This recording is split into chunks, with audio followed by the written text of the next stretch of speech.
Welcome back to BizJet TV. Today we're going to be talking about an interesting subject, diving into this critical topic that affects every traveller, whether you're flying commercial or you're flying private, and that's the subject of pilot incapacitation and the broader issues of flight safety. The reason I'm addressing this today is I keep getting calls, and I have been getting these calls for the last couple of years, and recently more and more, about people wanting pilots that haven't had the jibby-jabby that came out after 2020. And this because they're hearing of more and more pilot incapacitations. You just switch the news on and they say an EasyJet flight diverted because the captain had a heart attack, or this pilot died on the flight deck and whatever. We're hearing more and more of these stories, both in the pilot world, but also hearing these stories in the sports world as well. We see more and more sports people suddenly having these sudden cardiac arrests or dropping down dead. People that, are flying private jets, they're saying, well, I'm buying my own aircraft.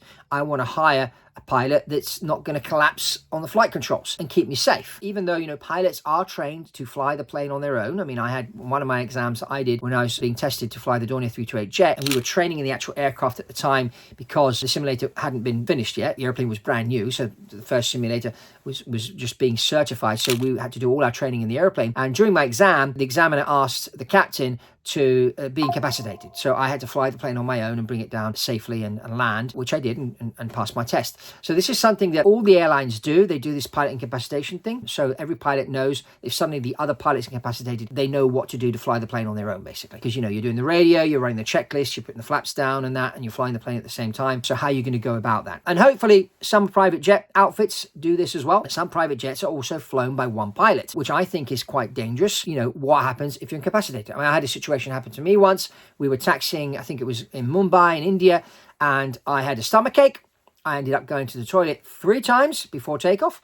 And my colleague said, "Are you okay?" I said, "Yes, I think everything that was in me is gone now. I think that curry we had earlier had a bit of a thing with me." So anyway, these things do happen. Unfortunately, we've seen a surge in these pilot incapacitations, and also pilots having problems with the mental health as well. And we've seen the issue about mental health increase since 2020, since everyone was locked down in their homes because of what was going on. This whole mental health thing has become more and more of an issue in many areas, and also in the area of pilots. When you're traveling with the airlines, you have no idea if the pilot is healthy up front, if he's had the jibby-jabby or not. You have no idea if mentally he's there or not. But when you buy a private jet, you hire the pilots. So you have the opportunity to choose the right people and create an environment which will be a happy environment. You get to know these people. If someone's got an issue at home, you can say, stay home for a few days, sort your family issues out. We don't want you flying when you're not there mentally. This is something you can do when you have a private jet. You can make sure your pilots are going to the gym, they're working out, they're keeping fit, they're going to bed early, all this kind of thing, which helps them with their performance. This is kind of the edge,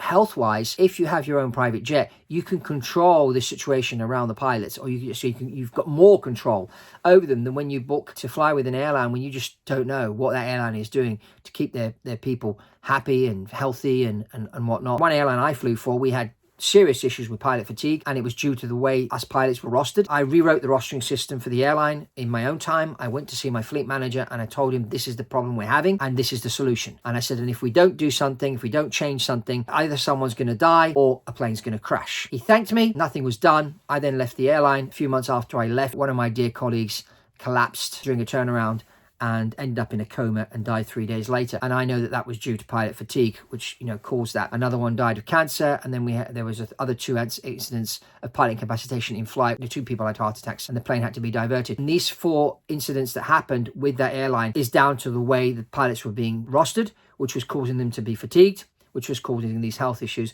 which was then becoming a flight safety issue. You see how this thing is all connected? Private jet ownership is a great way to be able to mitigate this kind of thing, because you can hire healthy guys, make sure they stay healthy from a physical standpoint, but also mentally. And if they have issues, you can give them time off, but you can control that. And I think that's really, really important. And that's something I just wanted to throw out there, because I keep getting these phone calls, and people saying to me, "Hey, I need to hire pilots for my private jet. Can you find me some healthy guys?" As I always say, when you're going to buy the private jet, pilots, I will help you, not just finding the right airplane, but also the crew. The crew is really, really important. More important than the airplane itself. And check out this other video we did recently about an accident that happened on this Learjet. I'm sure you'll find it interesting. And that's all from Fabrizio here on BizJet TV, and I'll see you on the next one.